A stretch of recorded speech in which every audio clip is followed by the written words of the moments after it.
உலகின் மிகப்பெரிய பணக்காரர் என்ற பட்டத்தை எலான் மஸ்க் அவர்கள் இழந்திருக்கிறார்.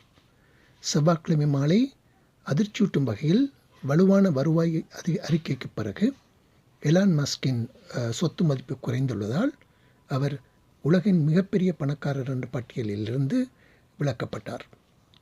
தற்போது ஒரக்கிள் இணை நிறுவனர் லாரி எலிசன் உலகின் மிகப்பெரிய பணக்காரராக கருதப்படுகிறார்.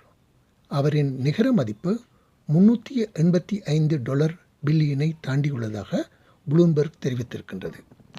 இதன் மூலம் உலகின் மிகப்பெரிய பணக்காரர் என்ற பட்டத்தை பெற்று வந்த எலான் மஸ்க் அவர்கள் தற்போது அதை இழந்து ஒரு அரக்கிள் இணை நிறுவனர் லாரி எலிசனிடம் தோல்வி அடைந்திருக்கின்றார். ஒரக்கிள் அதன் தரவு மைய திறனுக்காக AI வாடிக்கையாளரிடமிருந்து அதிகரித்து வருவதாகவும் தெரிவிக்கப்படுகிறது.